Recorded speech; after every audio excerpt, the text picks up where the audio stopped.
Good evening. Hi, welcome everybody. Thanks for coming to Sedgwick Reserve. We have such an illustrious guest that there's going to be a chain of introductions before we get to the real thing.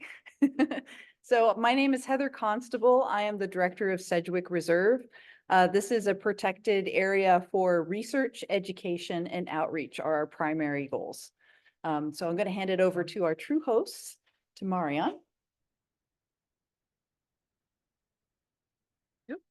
Thank you and good evening, everyone. Good evening to all you folks that are here and to those folks joining us via Zoom who are all nice and comfy at home.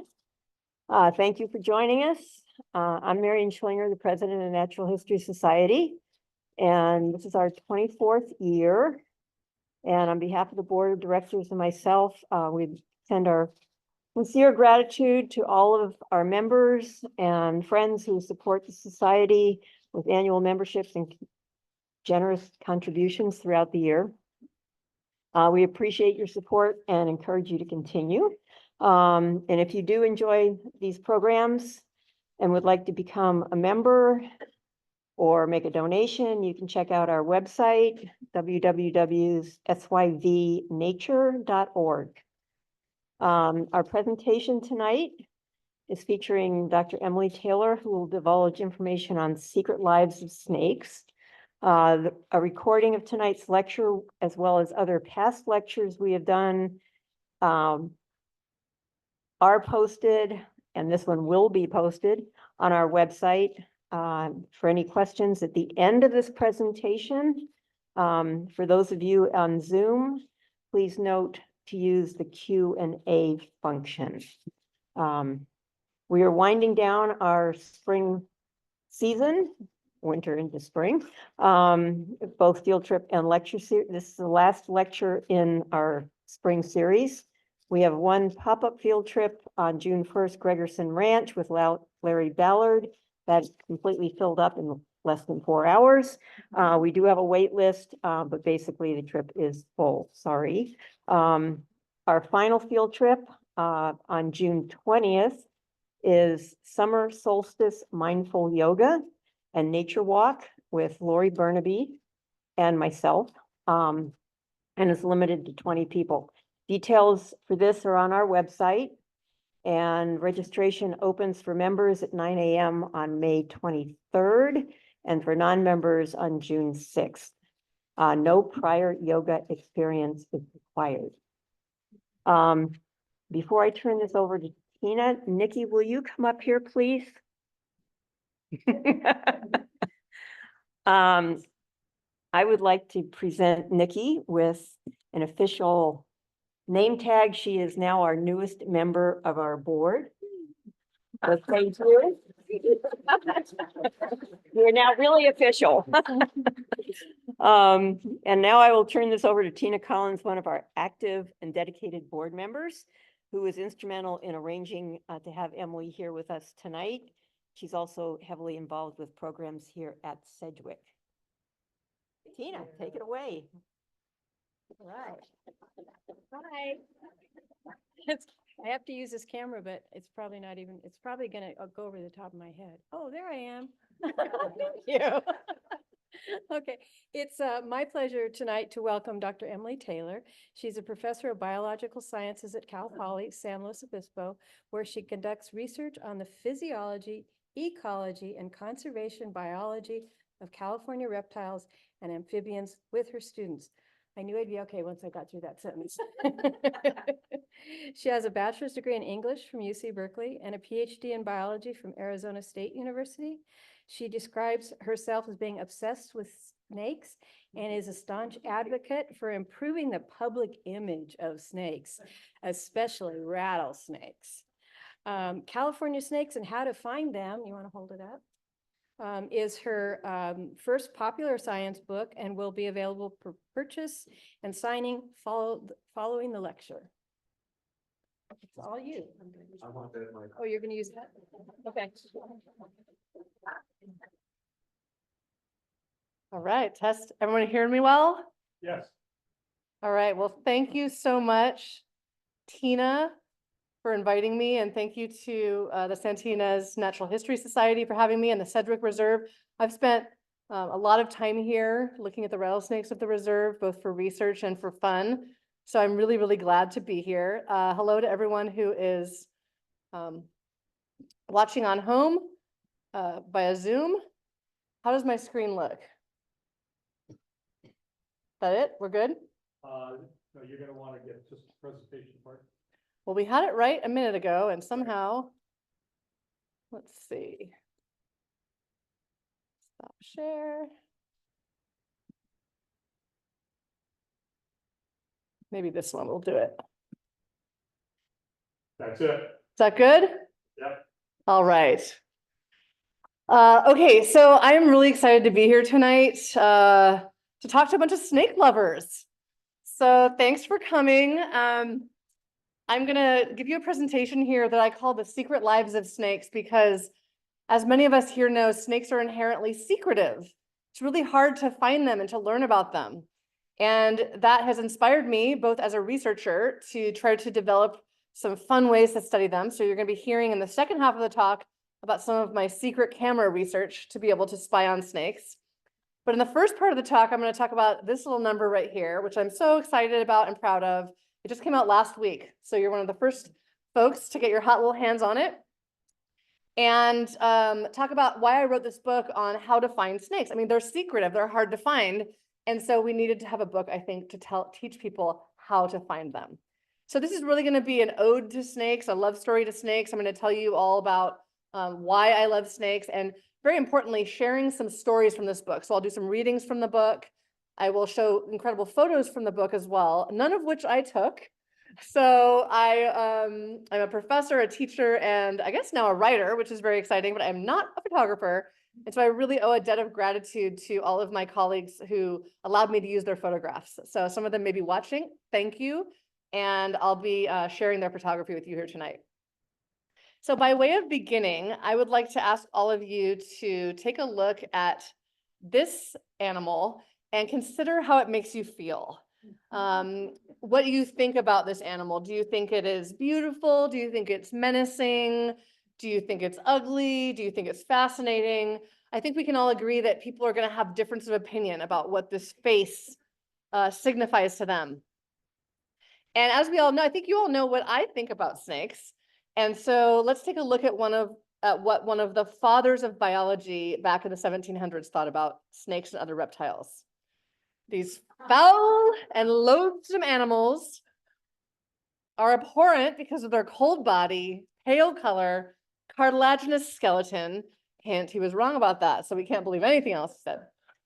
Filthy skin, fierce aspect, calculating eye, offensive voice, squalid habitation, and terrible venom. And so their creator has not exerted his powers to make many of them. Well, I think that Linnaeus should have also maybe followed his own advice that in natural science, the principles of truth ought to be confirmed by observation, and gotten out of Europe a bit to see that, in fact, the diversity of snakes is pretty incredible. We do have many snakes. They come in all shapes and sizes, and I just disagree with him about most of those red words that he used to describe them. So how many snakes are there? Well, there's about 4,000 and counting. So as of 2004, we have described about 4,100 species of snakes, and that's up by about 1,000 species since 2008. So just a huge rate of discovery. And the reason for that is that people are going on expeditions and finding new species never before seen to science, but also because people are doing studies with genetic tools now and splitting species into new ones. And the interesting thing about California is that we have a higher than expected number based on our state's area. So California is truly an amazing state for snakes. In California, which occupies about 1/4% of the landmass that covers the world, we actually have about 1% of the planet's snake species. And so that means we have 5 times as many species as expected based on area, and it's not even a tropical area. So it truly is an amazing place for snakes. We have nearly 50 species of snakes in California, and they span 5 different families. So we see a huge diversity in terms of their evolutionary history. And we see them in every single part of the state, except for maybe the heart of cities. We see them from the coasts, Central Valley, Sierra Nevada, and into the deserts. And so when I was writing this ode to California snakes and how to find them, I wanted to create something that was not so much a field guide as a storytelling and photographic guide to these snakes. While this book is really geared at people who are new to snake hunting, it does have something for everyone, largely because of the incredible photography like this. So a lot of the photographs, because this is a how to find them book, show snakes in their natural habitat. Field guides are really important for technical information. Like if you're holding a snake in your hands and you're trying to figure out what species it is, you're counting the scales. That's not what this book is. Each species account in the book, there's about 50 of them, features stories that I have of experiencing those snakes in the wild, brief information about what they look like and their natural history, and then some fun facts about them. And there's also a bunch of front matter in which I talk about the ethics of field herping and other things. So I wanted to start with this, why snakes? Why was it snakes that drew me? When I was in college and I was taking a natural history of the vertebrates class, some students were drawn towards the mammals that were trapped at night. Some loved the bird watching where they got to see lots of feathery creatures. And for me, it was the snakes. And so that's a very different answer from what some people think when you say why snakes, right? Which is, why did it have to be snakes, right? For me, for snakes, it was very different. I immediately felt a attraction to them, and I started to do research with them. And then I found myself the next year in my first year here of my PhD program studying Western diamondback rattlesnakes. And that's my PhD advisor, Dale DiNardo, in the background. And so I have made a career now out of studying snakes and now also being able to basically write my love stories to snakes to share with you all. And so it's with great pleasure that I have an opportunity here, and thank you for coming tonight or from watching from home, to tell you, share some of these stories with you. So throughout the book, throughout the talk tonight, I'm going to be sharing some excerpts from the book, doing some readings. And that little sign on the top right is a signal to me to do a reading from the book. So I'd like to start with the preface, which really introduces the idea of why this book was important to me. This book is for snake lovers and snake lovers to be. Few animals capture our imaginations like snakes do, but their reputation is as forked as their tongues. For many people, snakes are scary, gross, and even considered bad omens. For others like me, snakes represent grace, beauty, and resilience. They are just as fantastic as any beasts that Harry Potter encountered in the wizarding world. I may be just about as Slytherin as they come, but there will be no foolish wand waving or silly incantations in this book. Learning about California snakes and how to find them requires practice, persistence, and luck. In this book, I coach you on what you need to develop snake hunting skills and cheerlead you on being persistent enough to find the snakes that you seek.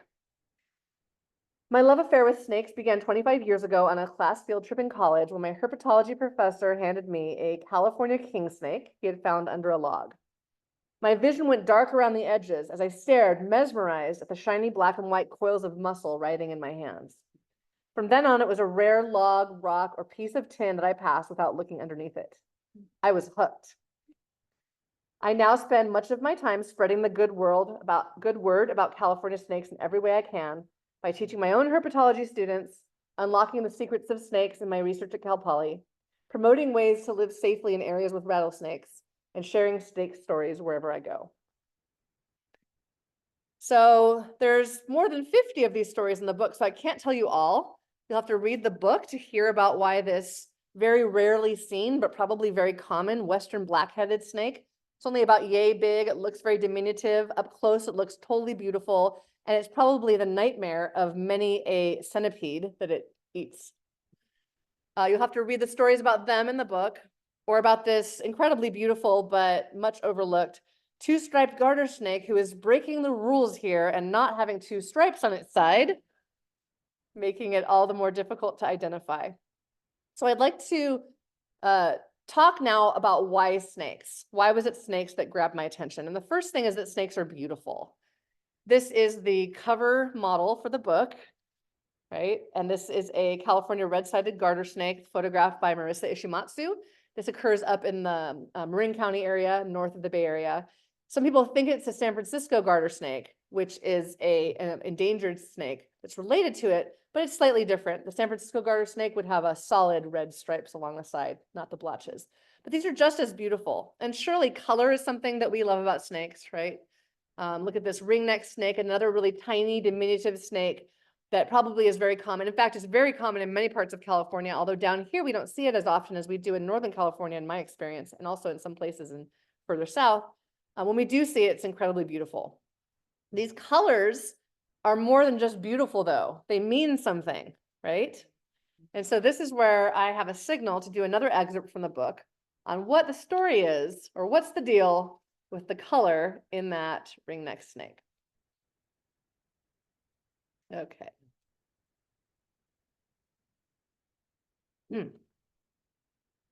No discussion of ringneck snakes would be complete without acknowledging the charming posture that they adopt when they are defensive. If you're lucky enough to find a ringneck snake under a log and then you disturb it, it will immediately curl up its tail into an ornate coil and flash you with its bright orange-red underside. The color red is often used by animals to signal a warning to would-be predators. In particular, it can often indicate the prey is poisonous or unpalatable. Some animals ride on the coattails of these trailblazers by showing off a red warning display, even though they're not actually toxic. This is known as mimicry. So which is the ringneck snake? Well, it definitely isn't toxic to eat. It does have a venom that could be potentially effectively used to defend itself against small predators, like another snake that tried to eat it. That said, it appears that the ringneck snake is mainly a mimic, a bluffer that shows off its red belly despite being harmless to a predator. The odor of the musk that these snakes so readily exude as they coil up defensively is possibly bad enough to count as toxic if you have a sense of humor and of smell. While among the stinkiest of all California snakes, these little bluffers more than make up for it in charm. So you're getting the idea of the book here, right? We're talking about stories and also science in storytelling form, right? Color certainly is something that grabs the imagination, like this incredibly gorgeous southwestern speckled rattlesnake that comes in all colors of the rainbow, depending on the rocky habitat that it lives in. Or this really beautiful little tiny, again, tiny little western ground snake, which comes in many colors. It turns out that in the same population, you can find a snake that looks like this or one that looks like that. And even though they've been heavily studied, we still don't really know why it is or what the consequences are of having these differences in coloration. It's not all just color. Consider the incredible beauty when you get to look up close enough at this coast night snake. Again, another small species of snake. Showing you a lot of small species that from far away may just look like a little noodle, but up close with this macro photography or holding it in your hand and really looking at it, can we see details like this golden shimmery eye with that vertical pupil that gives this night snake its name. And then of course there's snakes like this that their eyes are a little different, and this one has a goofy expression. My students like to call these derpy looking snakes. Still incredibly beautiful. I love this photograph, by the way. Isn't it just epic? Just catching a snake doing what it does, a highly aquatic Sierra garter snake. So the next reason I love snakes is that snakes live in beautiful places. So in the book, I write that becoming a snake hunter will take you off of the trail to roads less traveled, because that's where the snakes are. They live in beautiful places, from our beaches, and much to, my happiness, but to the chagrin of some other people, there's indeed rattlesnakes right on the beach. This is in Spooner's Cove at Montaña de Oro State Park, where there's lots of rattlesnakes right around the beach with people around them, don't even notice them, okay? And then they go from the beach inland through our meadows and valleys, like this western terrestrial garter snake, up through the foothills and into and over the Sierra Nevada. This western yellow-bellied racer is very common throughout much of the United States. Excuse me, well, yes, California, but also the United States. And then into our Mojave Desert. So this sidewinder shows you how beauty takes on a different form in the Mojave Desert, right? We start to see camouflage, for example, this sand-dwelling snake and how it can hide out. This photo exemplifies something that Marissa does really well, which is what we call in situ photography, meaning that is the snake as she found it. She did not pose the snake this way. And in fact, Marissa told me an awesome story, which was that she came back to look at the sidewinder a little while later, and she found it eating a juvenile desert iguana that came out of the burrow that was that little sand mound next to it. So they take you to beautiful places, and it's really fun to look for them, but it's not always easy. Some snakes are really hard to find. So I would like to tell a story about this snake, the Baja California rat snake, to illustrate just what I mean about some snakes being really hard to find in California. The Baja California rat snake is in the running for the most beautiful snake in California, and it definitely wins the crown for the rarest snake. As its name implies, it is endemic to Baja California, Mexico, and its range just barely extends into the United States in extreme southern Imperial County. Like pretty much everyone else, I haven't seen a rat snake in California. However, at least one specimen has been found in California, and another could be found in the future. I have found them in Baja California, Mexico, a true herper's mecca. I recall one particularly gorgeous rat snake I found while night driving in a riverbed outside of La Paz in southern Baja about 15 years ago. When the headlights hit that long, sleek pink body, there was no doubt about what it was. Shrieks of, "Oh my God!" and "Mira la culebra!" poured out of the vehicle as we literally jumped through the car windows to see this gorgeous snake up close and personal. It was pushing 5 feet in length and was fat and healthy. Ah, to encounter this mysterious snake species again. And then there's other snakes that are not so hard to find, or they may be hard to find depending on where you are in California. So this is the rubber boa, which is actually extremely common in many places, including like up in Santa Cruz and the mountains up there, parts of the Sierra Nevada.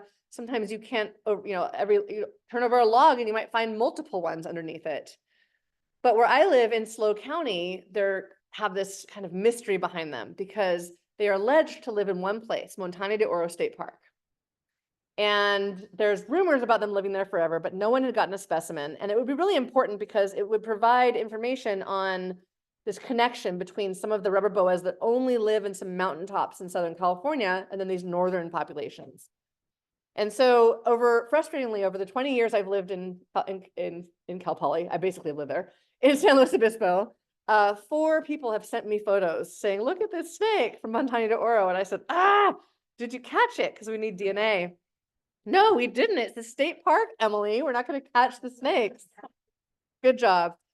And finally, actually, just about a year ago, the first specimen was captured and actually had been run over and killed by a mountain bike, which, while that's too bad, it made it really good to get a specimen that we could put in the museum.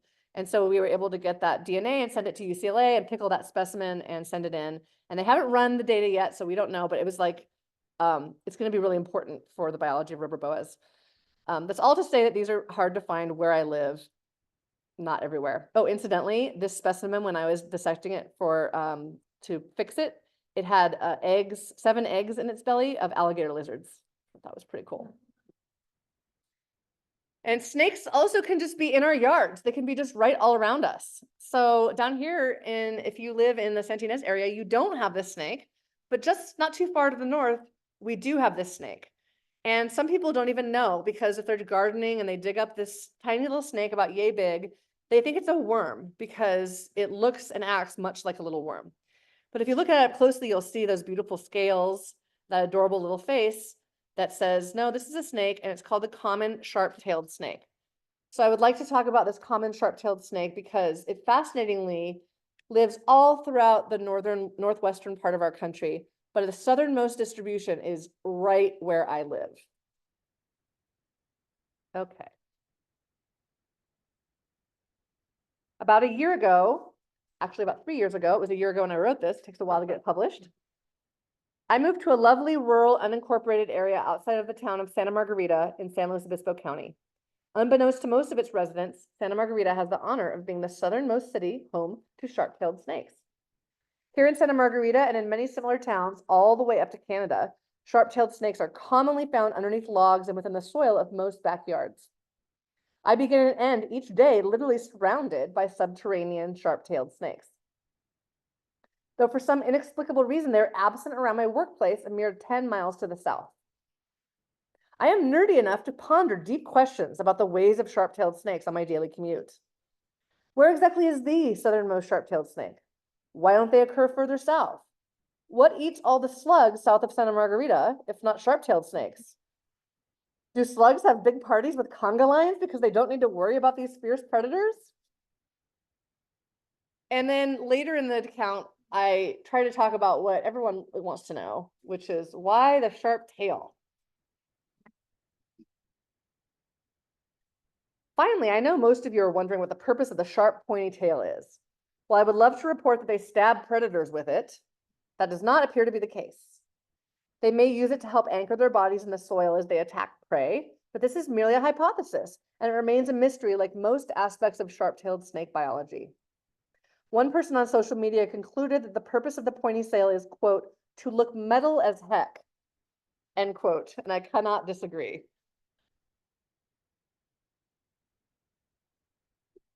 The next reason I love snakes is because you can hold snakes in your hands.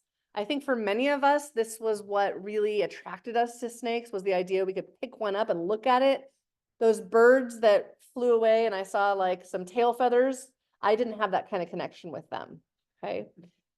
And in the book, I talk about this as kind of a double-edged sword, right? About how we can hold these in our hands, but we have to be careful that we're not stressing the animal out. And I'll get back to that in a few minutes. But I'm not going to tell you to not pick up snakes, okay? This was so important and informative to me as a scientist, becoming a scientist. It's important to people as well. But we do need to keep their livelihood and their well-being in mind, like these two sisters who picked up these snakes, admired them, and then let them go. Or this young boy who featured on the first page of the book, gently and carefully holding this California king snake before letting him go. And I think it's pretty obvious to most of us that children who've had positive experiences with snakes, especially holding those snakes, develop a positive attitude towards snakes and maybe other wildlife. And in contrast, kids who are introduced to snakes with a negative context, like their parents saying, ew, gross, or ick, or being taken to rattlesnake roundups, or things like that, may develop a hatred or fear or disgust of snakes instead. Well, young Darius here, we don't have to worry about him. He was featured in the book, and just last week, his father sent me this photo of him proudly showing off his photo in the book. How adorable is that? Wearing his I Love California Snakes limited edition t-shirt for sale in the lobby. And this is what it's all about, folks, right? Herpers in the making here. And so only when you actually hold those snakes in your hand, unless you're a gifted macro photographer here like Spencer Riffle, can you actually see the beautiful scalation and color pattern on this coach whip's face. Incidentally, if you were to catch this animal, you probably would get bit and end up with bloody hands, right? These guys are biters. So that's another reason sometimes to not handle snakes, depending on if you care.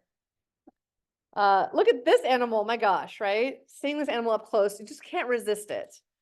So even though I'm in the book talk about why we sometimes should not catch snakes, somewhat local to here, biologist Dr. Sam Sweet from UCSB said something that I agree with. He said, field herping cannot and should not be reduced to bird watching.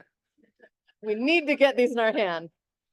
A little bit of snark, but it's fun, right? Doesn't it sound like Sam? Even common species like this beautiful gopher snake that some of you who are here in person met out in the lobby a few minutes ago, take on just a new feeling when you see it up close and you can really see those scales and hold the animal in your hand. So this leads me to this section to talk about two things: why common snakes like the gopher snake are so fun, and also why sometimes we should think about not always catching the snake. Okay. Sure, finding rare species is a major thrill, but there's something incredibly impressive about how the common gopher snake has conquered every square inch of California except the snow-covered mountaintops. At certain times of year, now, I can't leave my house without seeing a gopher snake. One of the main things I love about California's most common harmless snake is how wonderful they are for outreach events. At my university, we have 3 gopher snake ambassadors that work for their monthly mice by going on elementary school visits with my students. Over the past decade or so, Milo, Snubs, and Bertha have been held, prodded, squeezed, and lovingly petted by many thousands of children, and by a few of you just now out in the lobby. Even the most reluctant child will usually reach out to touch Milo's shiny scales, exclaiming that snakes aren't slimy after all. I like to think that our ambassador gopher snakes have significantly improved snake public relations among the children of San Luis Obispo and Santa Barbara counties over the years. Positive experiences with snakes like Milo can last a lifetime and can even trickle up to impact how their families think about snakes too. Okay, so just as a fun contrast to this, outreach events are perfect times for handling snakes. But that wild snake that you see, just think sometimes about not picking it up, because the issue here is that you might miss something if you pick it up. So I'm going to tell you a story about a gopher snake that we didn't pick up. Gopher snakes are among the best climbers of Californian snakes. They can easily climb trees, scale fences, and even climb up the outsides of houses that have textured surfaces like stucco or brick. This skill is central to their notoriety as raiders of bird nests. On a camping trip with my students in the Carrizo Plain, we watched a large gopher snake crawl across the campground and climb about 30 feet up a huge tree. As it reached the top, two large birds emerged and started dive bombing the snake. It was a pair of great horned owls defending their nests. The gopher snake completely ignored them and disappeared right into the nest. We couldn't see what the snake was doing, but the owl parents' distress as they tried to scare the snake away was a good hint. About 40 minutes later, the snake emerged from the nest and crawled back down the tree the same way it had gone up, this time with two large lumps in its belly. In an amazing demonstration of predatory prowess, that snake crawled straight to that nest. It somehow knew it was there. How? I don't know.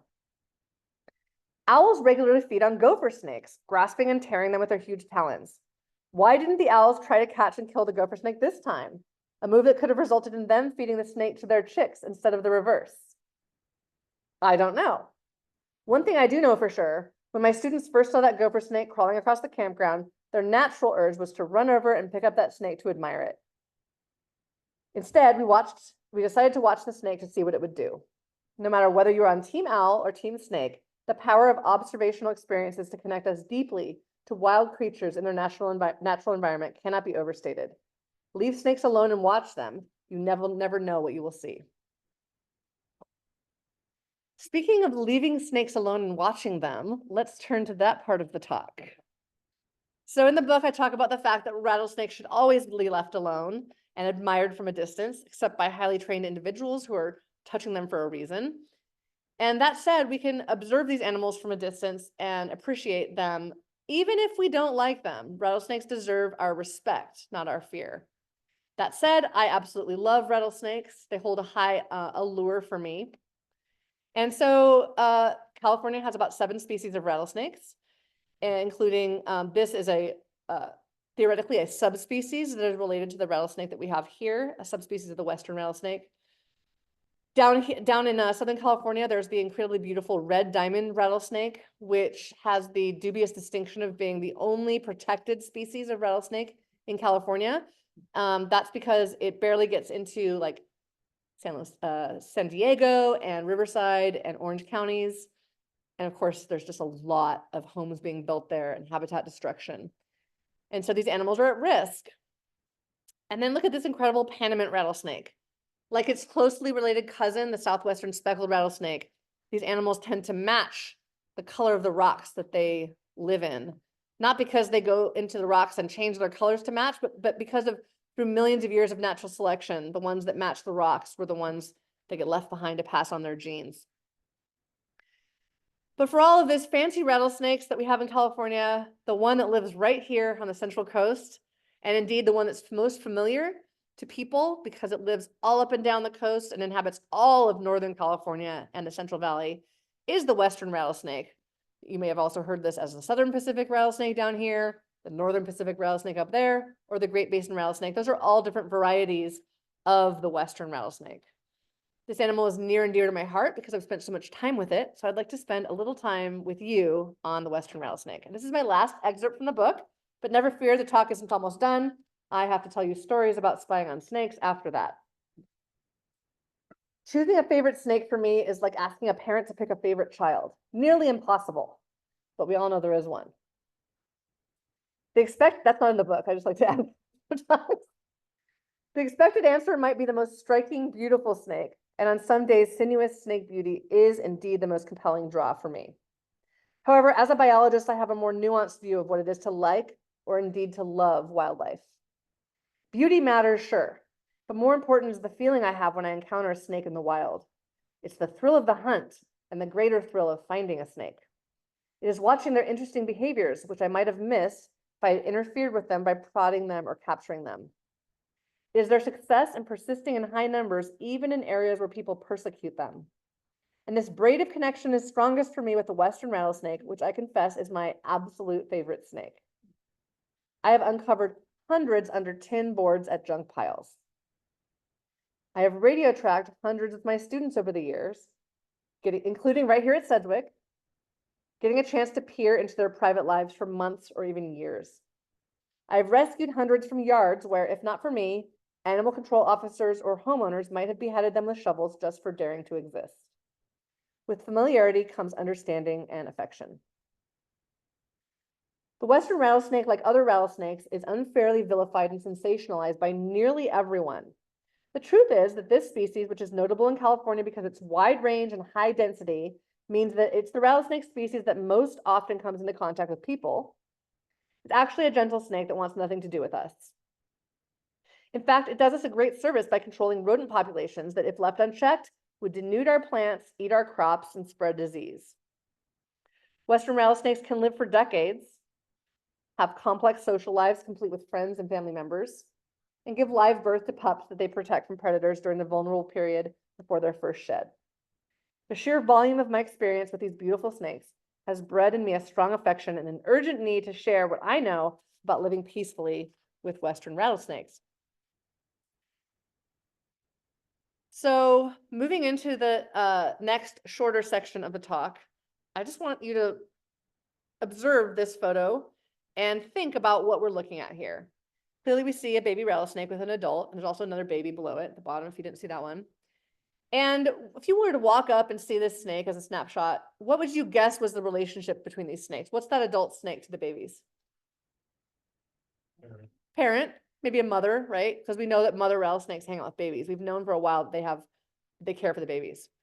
But did anybody see anything odd about this purported mother rattlesnake? If she had just given birth, would she look like that? Would she have a booty like that? Look at that snake booty. That is a pregnant snake. She is filled with babies still. That is not the mama. That is a babysitter. So rattlesnakes oftentimes, not always, will go have communal rookeries where they give birth together and they cooperatively raise young, at least for a couple weeks, sometimes for longer. And so these are the kind of things that when you actually watch snakes long enough and without disturbing them, that we can learn.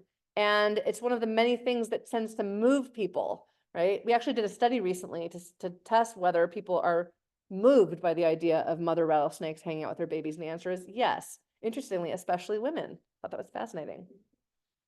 So for the second part of the talk, I'd like to do a kind of an ode to the power of cameras. So you've already seen how these beautiful photographs can show snakes in a different light from what most people think. That's Marissa right there, who took the majority of the photos in the book on the top left. But just for a few minutes, I want to talk about these other types of cameras, right? And what we can learn by spying on snakes. So at the top right, you have a game camera, which we can set. And in fact, Alicia, who's back there, has been doing game camera work here at Sedgwick, and she just shared some awesome photos of snakes that she's been getting here. And then at the bottom are some fancy cameras that I'm going to address a little bit later in the talk, which some of you already know about. It's very exciting. Really briefly, I wanted to show you that game cameras, we did a study here at Sedgwick years ago. That's one of my favorite studies we've ever done, where we put out, these are rattlesnake models. So there's actually 4 models there of different colors. Those represent the different colors of rattlesnakes that we regularly see at Sedgwick. We put them out separately. We put cameras on them to see what predators would come and try to eat them. And lots did. So we got these foxes grabbing the snakes. And then does anybody want to guess what the main predator out here at Sedgwick was that tried to eat the rattlesnakes? You know what? I'm pretty sure that our cameras weren't picking up birds because we didn't get barely any birds because I expected way more birds as well. So it's a mammal. Nope. Nope. Pigs, wild pigs, non-native wild pigs. They're all over them. We have lots of photos of them picking up and mouthing the snakes.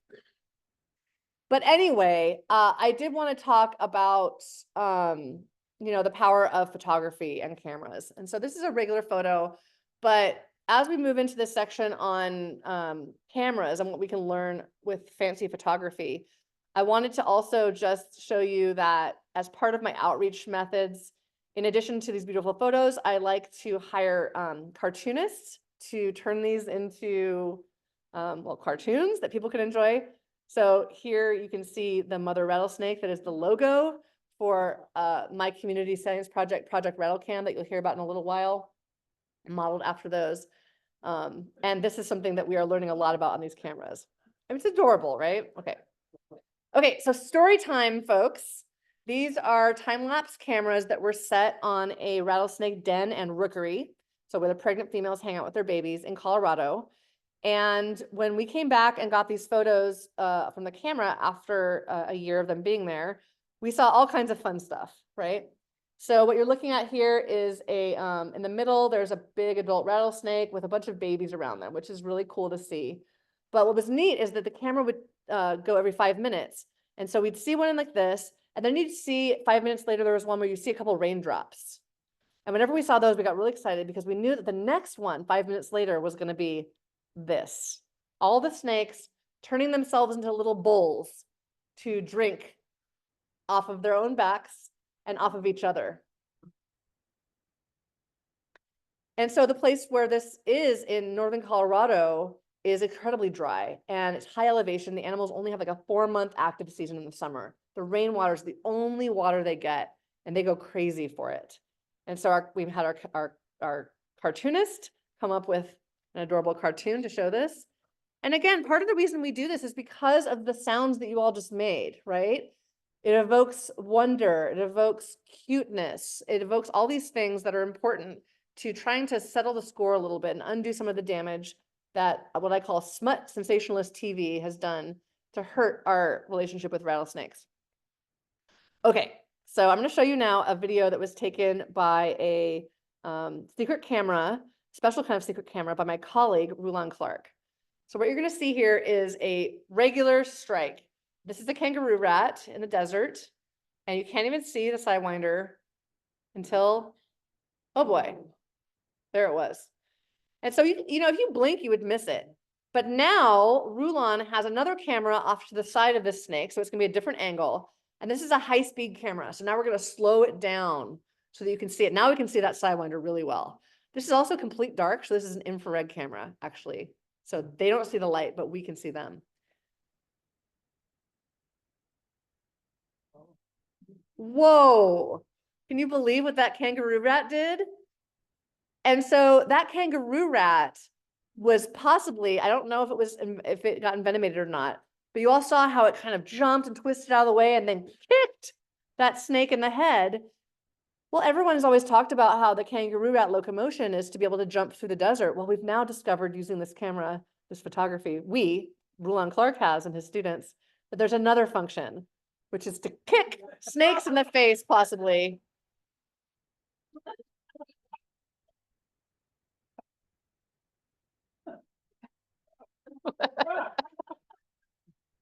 We're going to keep watching it because it's too adorable in case you missed the beginning. I love it. Anyway, so this relationship between mammals and their predators is never more fascinating than that of the California ground squirrel and the rattlesnake. Right here in Sedgwick, it has been studied intensively by my former graduate student, Matt Holding, after he worked with me, who worked here and worked all over California studying this along with other people.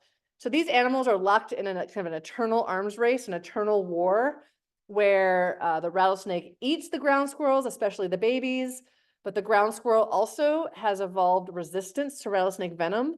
That doesn't mean immunity, it means resistance. So sometimes they can survive a bite. And in fact, we think that the ground squirrel and other rodents' resistance over evolutionary time to rattlesnake venom is what's responsible for the fact that rattlesnake venom is so toxic. In other words, over evolutionary time, a ground squirrel randomly evolves a protein that may be able to protect it a little bit from snake venom. And now it's resistant and it passes on more genes to its offspring. And then the next rattlesnake that randomly evolves more toxic venom, it wins, it has more babies, and so on. And so they go off into it becoming very extreme. So here they are, locked in that fight forever. And I would like to tell you one of my favorite stories about the biology of this system of these ground squirrels and rattlesnakes. And to do that, we have to make sure that we all know about the special thing that rattlesnakes have on the front of their face, which is this infrared sensing pits. So they have nostrils, but they have these pits underneath their nose that they can sense infrared heat, which is something that we can't sense. So for example, if it's completely dark at night, like that sidewinder that we saw in the infrared camera, it could see or sense using its pits a warm-blooded prey running by. It doesn't have to use its eyes, it can just use those infrared sensing pits.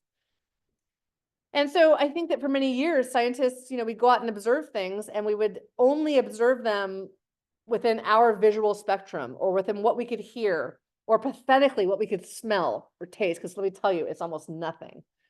And now scientists are really starting to understand the idea that animals all live in their own Umwelt, which is their sensory world, which is very, very different from ours. And that we need to really study the sensory world that the animal lives in. This is why I love this story. Okay, so this is a video of a California ground squirrel doing a tail flagging behavior, which is done exclusively at snakes that could eat them. So if we continue zooming in here, you'll see that there's actually a large rattlesnake right in front of that ground squirrel's face. It's about 40 centimeters away. And that ground squirrel is telling that snake with the tail flagging, hey, I see you. You can't sneak up on me, my babies. You might as well just get out of here and go hunt somewhere else.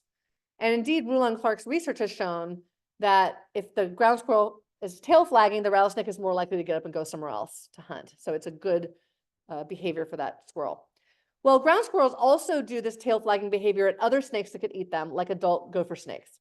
But gopher snakes don't have the infrared sensing. So this is just such a cool study. I can't wait to tell you about it. I'm going to tell you right now. Okay, so gopher snakes, they don't see infrared. They just have regular vision. And so these scientists at Davis got this idea of actually filming with another fancy camera, an infrared sensing camera.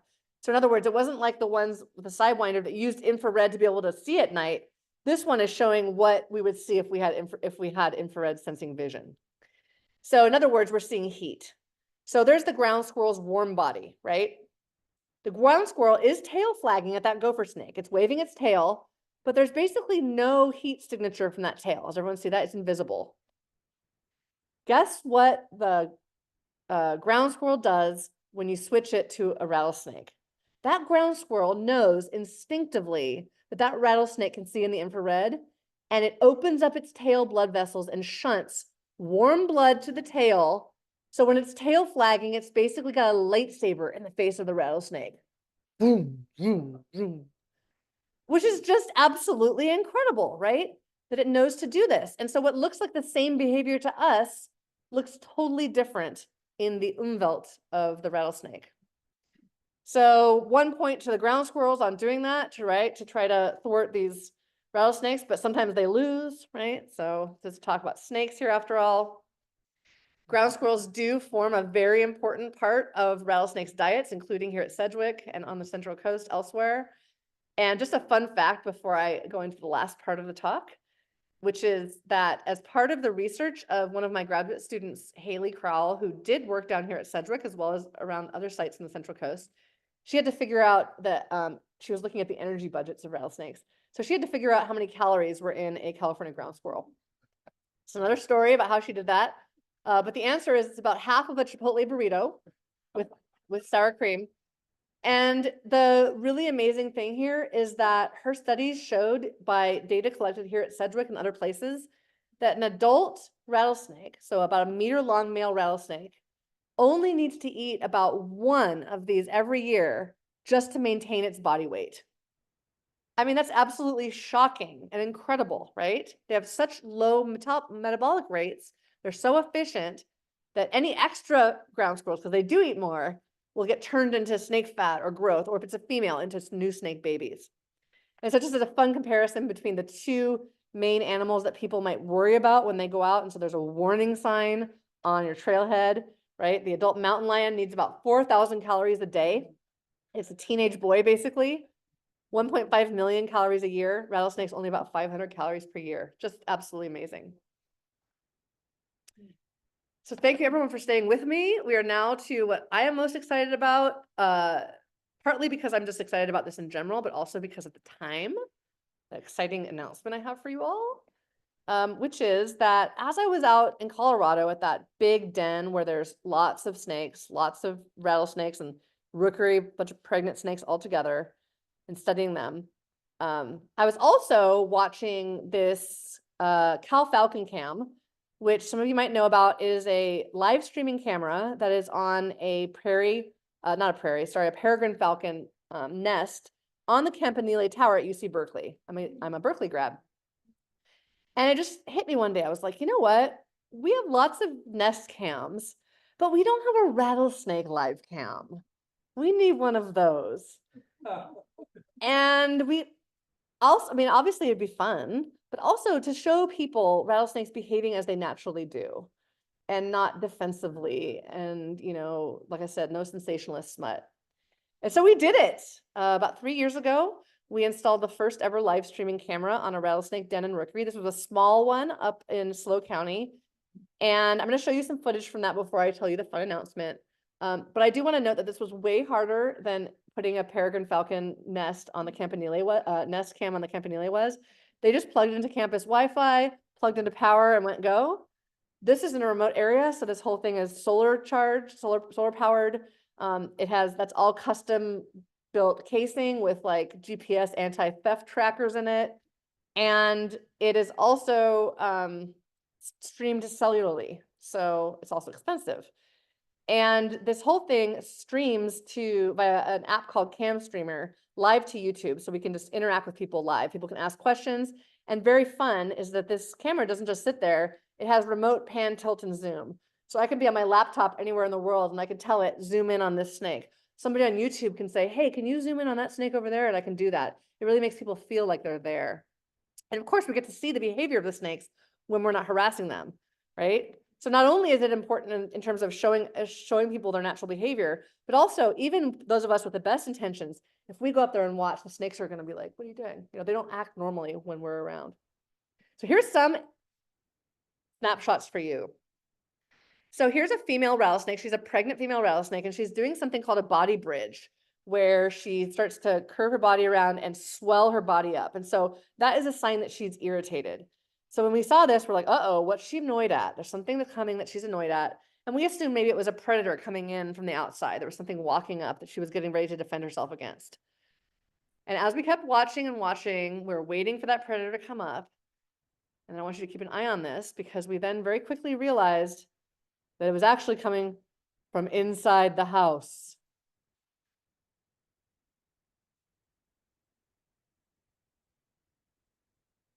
And this is actually a very smooth footage. The jerkiness is real. This is an amorous young male rattlesnake courting this female, this pregnant female, this heavily pregnant female, who definitely does not want him harassing her.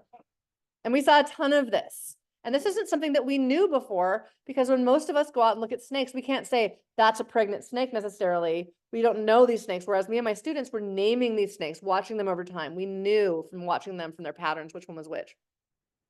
We also saw some incredible male-male interactions. So these are two male rattlesnakes. And male rattlesnakes will fight if there's a female nearby.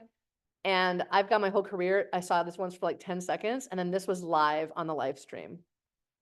Now, again, we can do remote pan, tilt, zoom. You'll see that in a moment, but look at this.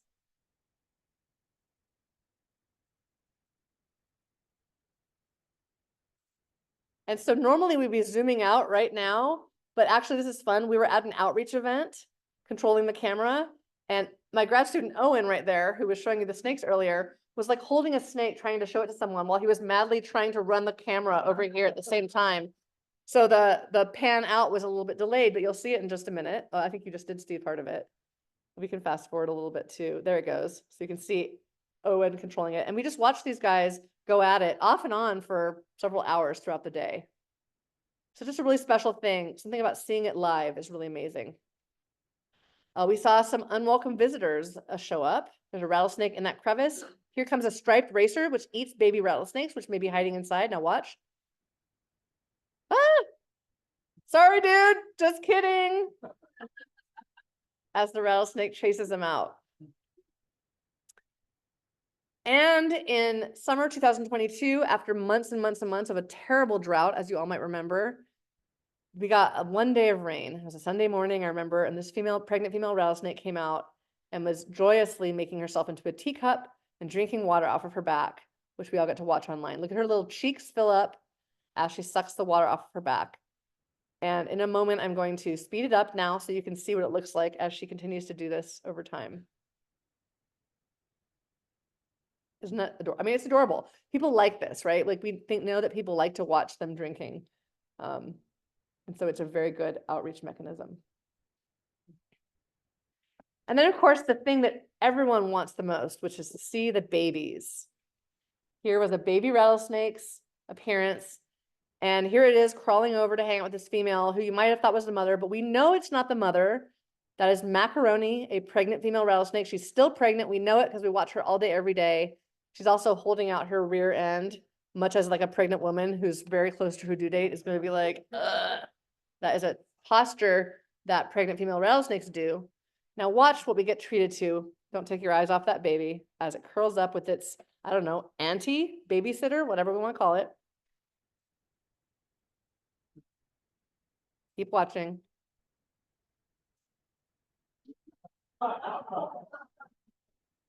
I mean, and so again, this is a really great way to try to settle the score for rattlesnakes. We had this live feed in numerous classrooms, including these 2 young boys in the Solvang Elementary School not far from here, Mrs. Brooks' class, who did not want to go to recess because they wanted to watch the baby rattlesnake with its auntie. Okay, finally, almost finally, the announcement of the cool thing that happened this week. So 2 weeks ago, I went to Colorado. What I spent my spring break doing was installing this next generation live streaming camera. You are looking at a fully equipped night vision. The camera lenses have remotely operated windshield wipers for when it rains. There is a live streaming cell tower weather station behind it. Camera that is on that prairie rattlesnake den in Colorado that has hundreds of snakes in it. And so when we were out there, we were there for 5 days, me and my husband Steve and a team of 3 engineers from Cal Poly. And we were there for 5 days and we got snowed out 2 of the days. It was still basically winter because we're at high elevation, northern Colorado. But on the other 3 days when we could work, this is the kind of things we would see. So the one in California has a few snakes. This one has more than a few snakes. It also turns out that it's full of Western terrestrial garter snakes that we saw. These are like really cool interactions with the rattlesnakes. And the fun news that I have to describe for you is that yesterday we launched this live. So this is a 24/7 live stream that you can all watch at rattlecam.org. I will show you that link in the end. And here is some footage from yesterday. So everybody watch. There's a bunch of prairie rattlesnakes hanging out and just chilling as they usually do, and then watch what happens. This is not sped up. I called this garter snake zoomies. They're crazy. And so this is something that people can watch anytime. So if you're at work on your laptop and you have an extra monitor, you can plug in your extra monitor and put this screen up and kind of watch it out of the corner of your eye. Today we had a huge crowd on there. People are starting to discover that it's because we've kind of soft launched it right now. We told our social media followers. And all the people on there were like, okay, I got nothing done today because I just sat and watched this all day long. Even last night after it's dark, and it's still cold there, folks. It's still getting cold at night. There were still snakes crawling around for a little while. And then at night, there's maybe good predators are going to visit. I don't know, maybe other stuff. Just bears will walk through. I don't know. It's really cool. There's wolves there too. What if I see a wolf on my camera? Anyway, sidetrack. So I will show you the website for that. I am so excited about it. It's going to be huge. Owen here, my grad student, wave your hand. He's doing his master's thesis on the social behavior of the snakes, watched exclusively from this live cam. My other grad student, Max, is studying their thermal regulation and how UV impacts their basking behavior, all from this live cam. So it's really just a revolutionary new technology. I will say one of the coolest things about this live cam is it was entirely crowd-funded. So we did a crowd fund about a year ago, and it was very expensive to pay for all those engineers to go to Colorado with me for a week to do it and to get this fancy camera. And we had over 350 individual donors donating small amounts of money mostly to do it. And so I'm just really proud of that because this is a community science project. The whole thing has links for people to submit their observations. There's going to be contests on naming some of the snakes later on and predicting when the first babies appear this summer, because you're going to see piles of pregnant rattlesnakes basking with their babies. But I go on to, I just have a couple more slides to entice you really quickly with, as if you need enticing after watching this on a loop for a while, with the secret camera footage that we're getting from beyond the United States and beyond California. Some of my colleagues down in South America are doing really cool research and seeing really neat natural history information on other species like this jararacuçu, which is a big pit viper that lives in Brazil. And my colleague Xavier Glaudet has been studying them. Now we can see, for example, this snake. It's there in the middle, and watch what happens when a marsh rat runs by. So it got it. That was pretty cool. But the really interesting thing was that it didn't eat it until 2 days later. That's not something we would have known otherwise. But this is my favorite one from him. So there's a snake, you'll see it in a minute, and I just want to show you how this bird reacts.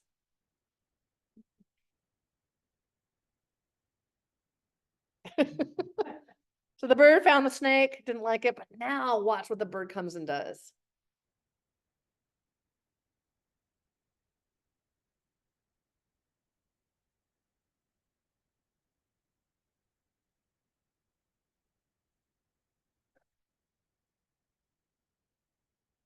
It's opening its wings and doing a display at this snake. And it goes on and does that big open wing display at the snake for over a minute. Why? What's it doing? We don't know. And he says that he has multiple footage of this happening.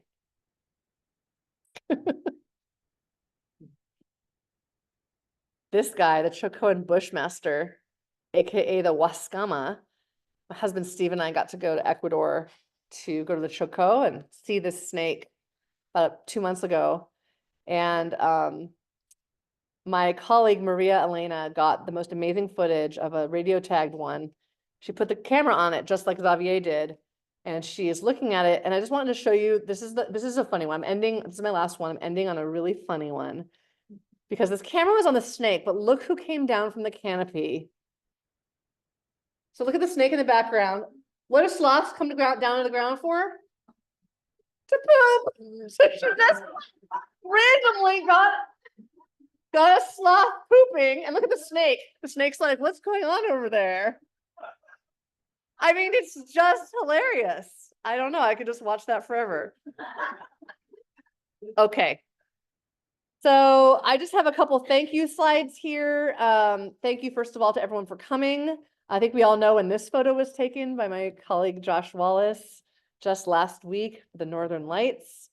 And I want to thank everyone who's been involved in this.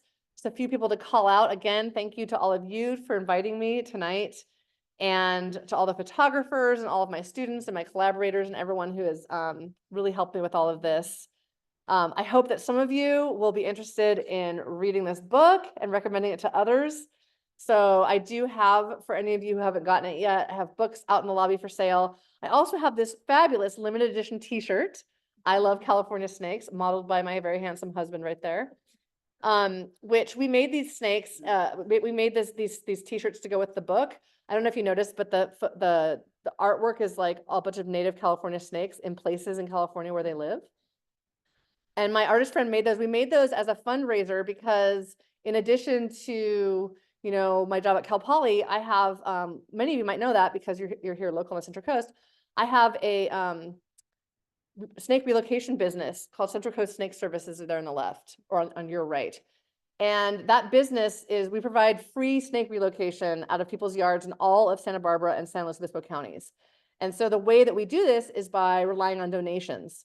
So we raise money by donations, both from people whose yards we relocate snakes from, but also through things like making t-shirts for sale, those stickers out there, those types of things. So we do have we have some large youth sizes, and then we have plenty of adult sizes if anyone wants any of those. And other than that, here are the ways that you can find out more about all of these. So Project Rattlecam, I neglected to put the website, which is rattlecam.org. So you go to rattlecam.org, you can find out more about it. And you can always find whatever the current YouTube link is for the live stream on there. If you go right now, it's going to be an infrared illuminated area, probably without very many snakes out. You can follow us on all the social medias. So this is going to be on X, on Facebook, and on Instagram. You'll see a bunch of you'll see highlights from the rattle cams. Follow us on YouTube on the rattle cams, and you'll see some of the clips that we make every day. And then you can really get to all of these if you just go to my website, emilytaylorscience.com. So thank you again for your attention and for your enthusiasm for California snakes. I'm glad to answer any questions and then meet you all out in the lobby to exchange snake stories. Thanks again.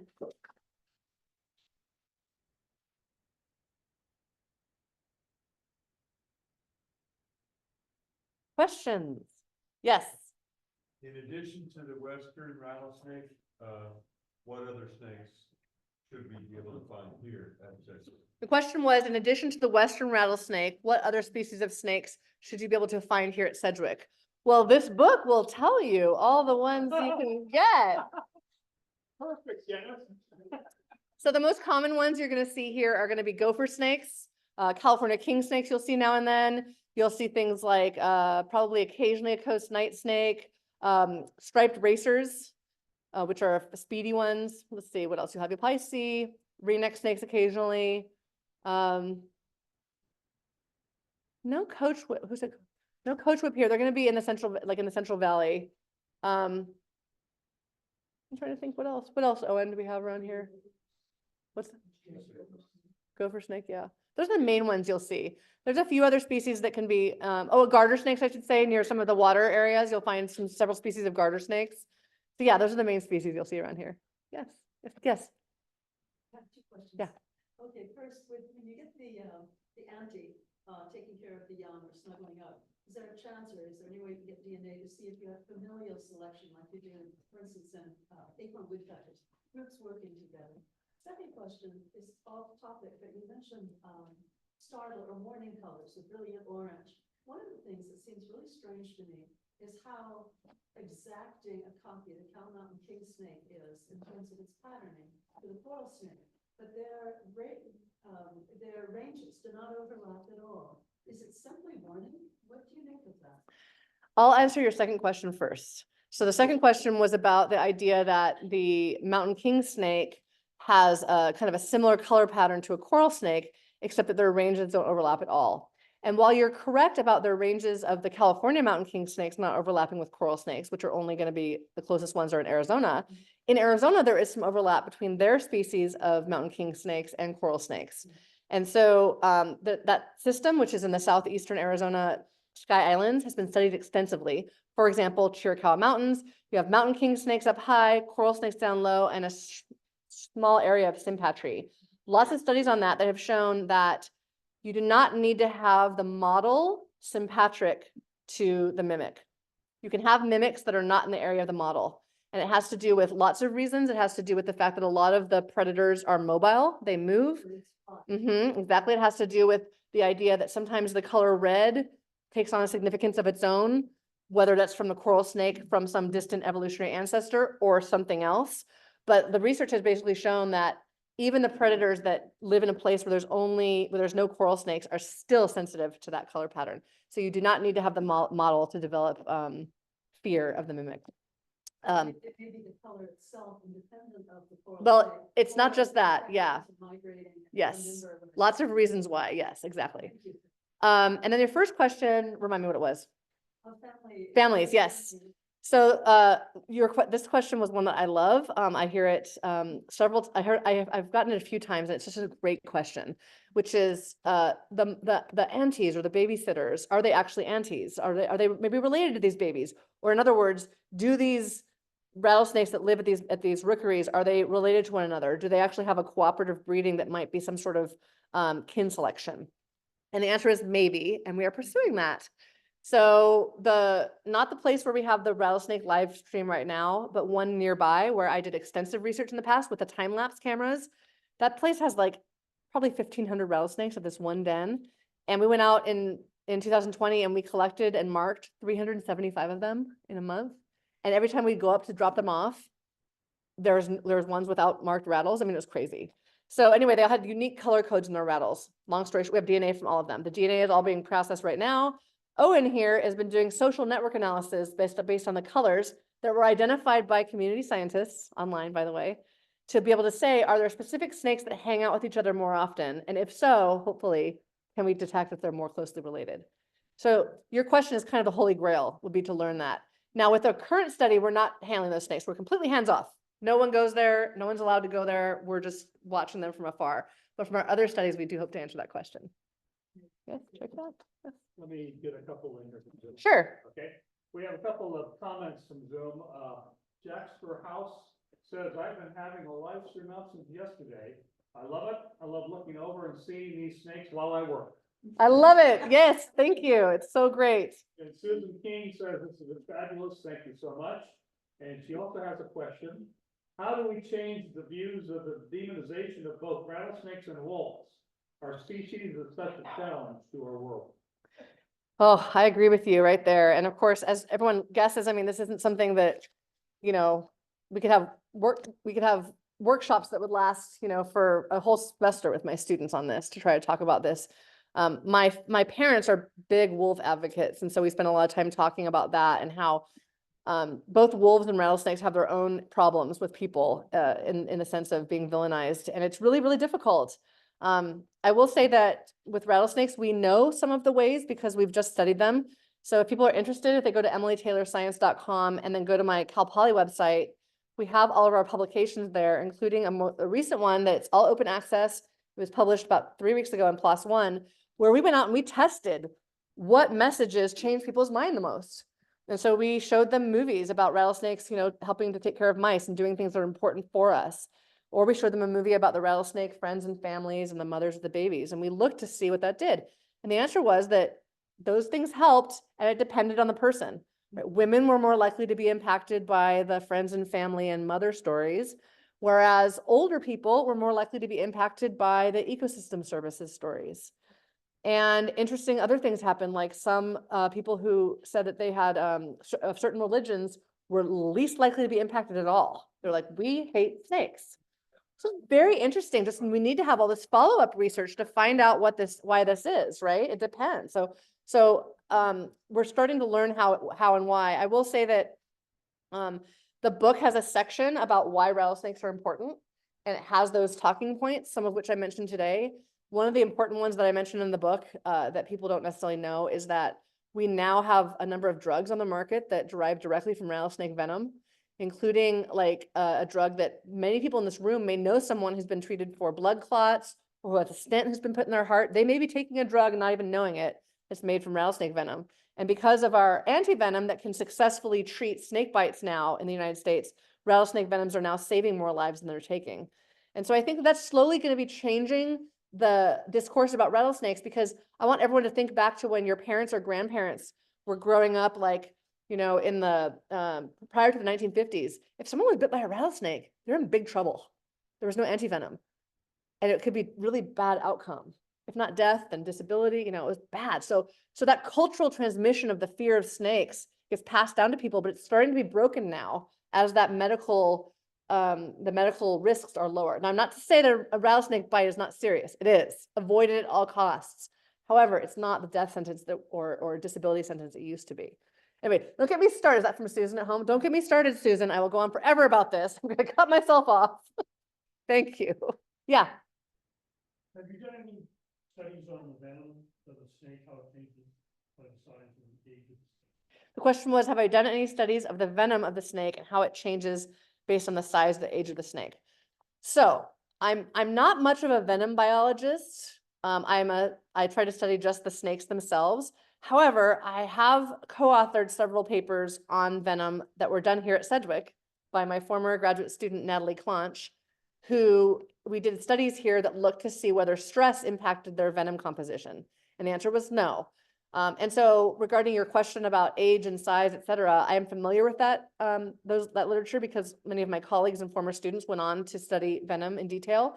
So I know some of that work, but I don't do it myself. Yeah. Yes, yes. Yeah, my question is about the dens and rattlesnakes, okay, you're showing us the den, so a two-part question. One is, like, is this a space used over years and years as a common den? And then secondly, I grew up here with king snakes as my love. I mean, and I never thought, like, do they have a den or a place they, continuously go back to? Excellent questions. The questions were, these rattlesnake dens, are they ones that are used year after year? Presumably you're wondering if the same snakes go back to them. What's the story with that? And then do other snakes den, things like California king snakes that we see. So it's extremely complicated. First of all, not all rattlesnakes den. So here at Sedgwick, I can tell you they don't den. They overwinter by themselves underground in squirrel burrows. And I know this because we've studied them for years with radio transmitters. And that's true for most lowland California snakes. To see the denning, the communal hibernacula, you really have to go up into the mountains for the most part, where it's cold enough to where there's like very few places they can all go. And that's probably true in northern Colorado as well. However, there's some places where snakes den together, even though they don't need to thermally. So these social things that we're just starting to learn about, I think we don't have the full picture. I mean, I know we don't have the full picture. There's that. Secondly, even if they don't den, sometimes the snakes do get together to give birth.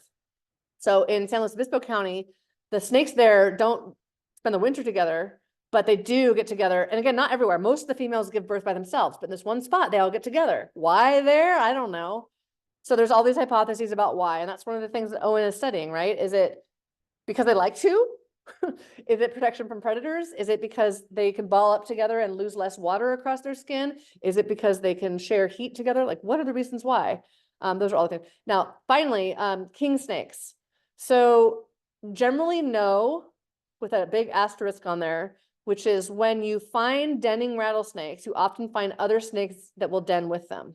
So like these garter snakes, they're denning with the rattlesnakes. And I think that that's a sign of the fact that like there's this one spot that maybe thermally and for other reasons good to be. In Arizona, you can go to places that there's no reason why it's just that one spot, but all the snakes go there. And so you can peek inside and you can see couple species of rattlesnakes, maybe a Gila monster, maybe a patch-nosed snake. I mean, it's just like a bonanza in there. So for the most part, no, you don't see California king snakes having communal hibernacula or denning, but you might find them in burrows with other animals. Yeah. Yeah. Yes.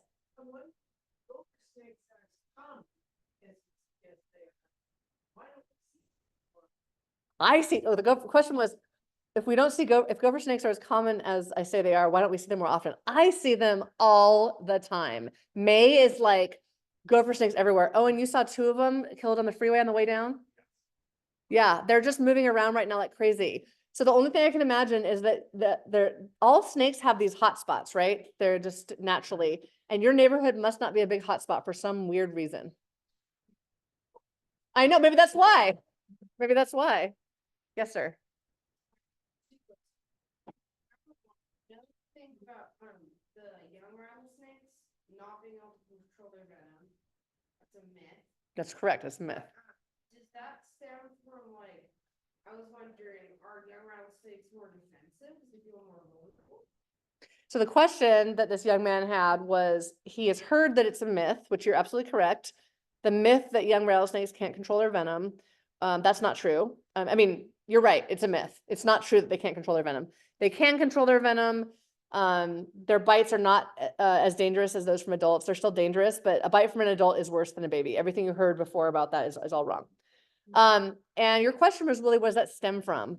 And the question was like, oh, is it because the babies are more defensive? I actually don't know of a study that has compared the defensive behavior of baby rattlesnakes to adults. And I think you need to grow up and come to Cal Poly and be in my lab and study it with me. Because I don't know of a study about that. I think that's really interesting because there is a protocol for how to measure defensive behavior, and I just designed the study in my head. So I'll see you in, I don't know, a few years. So hold on really quickly. I think that someone did track, Bill Hayes in Loma Linda University did track that myth back, and I think he found that it originated in a newspaper in LA in the 1940s where someone said that, and then because we didn't have internet back then, right? So they were able to show via microfiche that it like slowly spread out from and showed up in other newspapers, and eventually it became stuck. And so, and I just want to say something. It is a myth that persists despite us myth busting it constantly. Y'all may have heard that there's been a bunch of rattlesnake bites in Santa Barbara recently.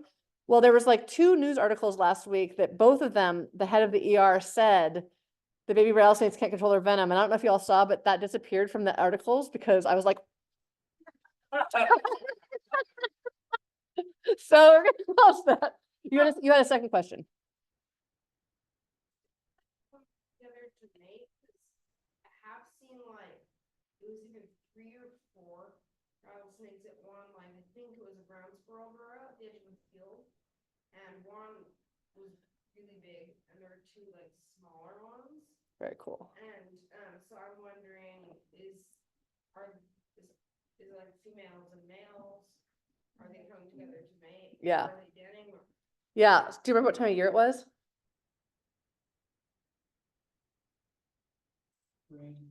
Spring. Yeah. So the question was, do rattlesnakes kind of come together to mate in big groups? Because he saw like a big rattlesnake with several smaller ones together. That can happen. It's not very common. I have been all over California and much of the rest of the country, and usually in spring you'll see one male with one female. The places where you might see what you saw is if there is indeed a spot in the where the snakes did like a rocky outcrop where the snakes spent the winter together. So there's multiple females kind of out basking together, and then there'll be the male is the big one. You'll see the kind of male with them. So that certainly can happen in certain areas, and we see it at higher elevations, but usually, and again, speaking from like right around here at Sedgwick, you track the females around, or you track a male, the male will find one female and he'll hang out with her for a while. So it's usually, they're solitary almost all the time, but if you see them together to mate, it's usually one-on-one, but it varies. Yes. I had this experience, I was down at the Sandy Hook River, and, there's a garter snake, so I reached down, I just kind of had a little bit. Expected it just to flip out and run, so it did a little jaunt, but then it came back and it like marked my feet like a cat. And just, it did a turnaround and came back and just like marked my feet like a cat. That's bizarre. It was so sweet. That is bizarre. I would have thought so too. Who knows? You had a communal experience with that garter snake. And it was great, and it was. Now, did it truly mark it? Like because garter snakes are stinky too. Did it give you this? Just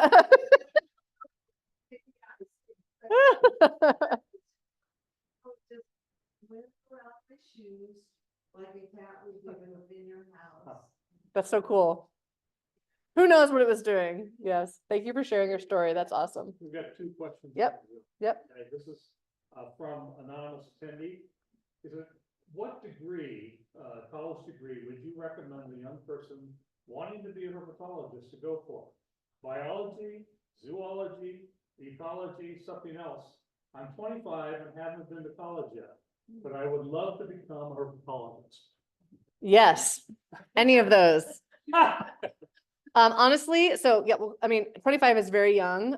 Many of my students are, significantly older than that when they come back to school. So, it's honestly the way it really works is that whichever school you decide to go to for various reasons, it's going to be how their degrees are structured. So some of them are called biology, some are called zoology. Occasionally you'll have one called ecology. So usually you'll be able to figure it out when you get to that school. So pick the school that feels right for you, either based on geography or which herpetologists are there. And then the major will be obvious to you then. And I think that you've already answered this, his other question. So do you have a theory as to why these garters hang around the rattlesnake den that's on the live stream? Garter snakes and rattlesnakes. I do not have a theory. So, first of all, I do think that they overwinter together, like I said, you know, for thermal reasons, probably. But the shenanigans of the garter snakes now that we're watching them are just crazy. We saw weird behaviors like, when we were out there and it was, you know, snow all around us, but there was patches with snakes out. We'd see these baby rattlesnakes come out. These are babies from last year, of course, because babies are only born in the summer. And they come out and curl up, and then a garter snake would cruise right up and sit right on top of them. And I'm like, what is happening? And so I put out on social media, because I like to do that. I'm like, what's going on here? And they got all kinds of hypotheses. Most of them said temperature, thermal. And sure, that could be it, but why would the rattlesnake be any warmer than a rock or something? Like, I don't buy that. As a thermal biologist myself, I don't really buy that one. People said pillow. People said, you know, that if maybe it makes them smell like a rattlesnake and it gives them some sort of social status. Who knows? The biggest hypothesis we've gotten about why they are harassing the rattlesnakes so much is that garter snakes just want to mate with anything that moves. So if you were to drag a rope through the area, you probably would have garter snakes on top of it. So who knows? But that's one of the things we'll be able to study with this live stream. And so I hope to see some of you all on the live stream interacting with us over the coming weeks. And it's going to go through October, 24 hours a day. Yes, yes. Maybe One more? Yep. Okay, then let me finish the Zoom one. Let me do the Zoom one first. Okay, this is from Nick Todd. I've heard that if you take a rattlesnake off your property and relocate it, that it may not survive in the new location due to other snakes already occupying that territory and possibly due to difficulty finding food. Is there any truth to this? Will rattlesnakes survive if you relocate them? So this is a really great question and a good one to end on. The question was about relocating rattlesnakes from people's yards. The person, Nick, I believe, is that his name? Nick says that he's heard that if you take a rattlesnake away and you relocate it somewhere else, it may not survive because maybe it's competing with other rattlesnakes that live there or it can't find food, etc. So like most things about rattlesnakes, this has some truth and some fiction. So it's all about relocating rattlesnakes to the right distance away. So you're actually trying to relocate them within what could conceivably be their home range. So we recommend short distance relocation, which studies have shown, including some of our studies, if you take them about a quarter mile to a half mile away at the most and drop them off in good habitat, they're still in an area that they may occupy already, right? You're just mitigating the problem. They're on your porch. You're just taking them short distance away. They're not likely to come right back. But they're likely to do well. So the studies have shown that they typically do well. In contrast, if you take them 20 miles away and you drop them off in habitat that looks wonderful, it's not so much that they can't find food or they can't find a spot. It's that they're like, hey, this isn't home. And they try to navigate home. And they will then die of exposure or being run over by a car or eaten by a bird or something because they know where their home is. So the trick is, and this is all advocated by the California Department of Fish and Wildlife, is to do it the right way and to take them a short distance away. So if you put it right on the other side of your fence, they might come right back. But if you take them a quarter mile away or so at the most, then they're likely to do well. So it's really that sweet spot, that Goldilocks right in the middle. And that's what we do at Central Coast Snake Services. That's what a lot of people do. Anyone who's watching from other parts of the country, there is a website called freesnakerelocation.org where people can go and they can find someone who will come and take care of this for free. Neighbor's yard is always good. Perfect. Well, thank you so much, everyone. I look forward to continuing this conversation in the lobby if you want to stay. Thank you so much. Thank you at home.